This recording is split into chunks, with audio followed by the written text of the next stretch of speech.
First, just talk about stopping by here on the way down, and this has kind of become the routine now for Mexico trips. Yeah, it's just, what you're trying to do is break up the travel day because, if you were to try and do all the travel in one day, you'd have a 2-3 hour airport layover, you'd have another hour and a half flight, you'd have another hour and a half to get through customs and get to your hotel. So now all of a sudden you're adding like 6 hours onto that travel day. So we try and break it up, stay someplace close to the airport, so that we have a short flight tomorrow, sort of like flying to LA the day before the game, or traveling to Portland on a bus.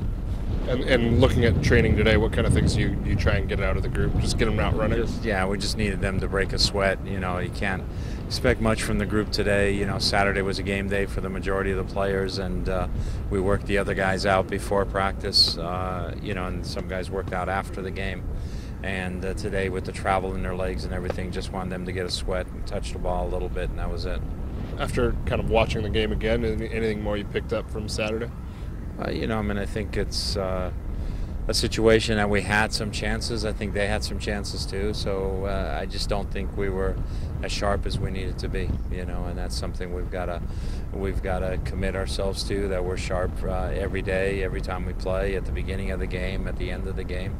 And I think the guys know themselves that there's more in them than what they showed.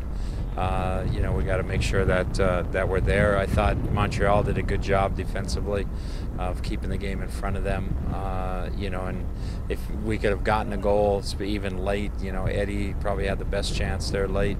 If we get that goal, then who knows what happens in the last 10-15 minutes. Maybe nerves start to play in it for them. But, it just has to be a little bit better. We know that.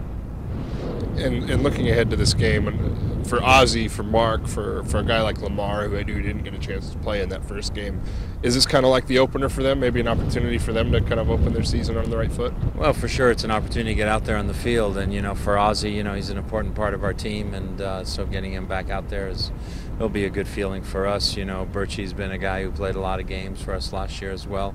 And Lamar, in preseason had some good moments for us towards the end of preseason. So, just having those options available to us, makes us a more complete team.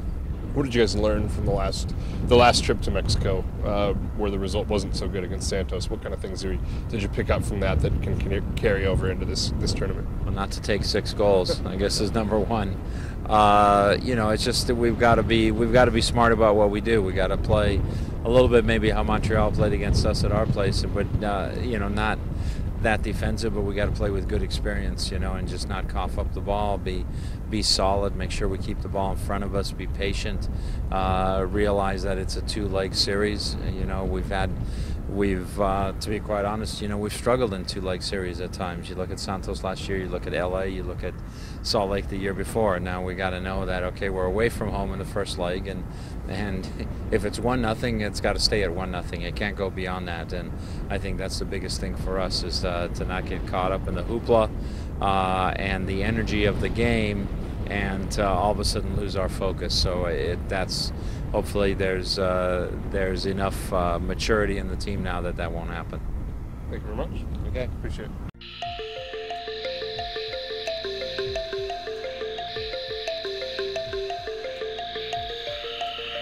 Tanzania, the land of Kilimanjaro, Zanzibar, and the Serengeti.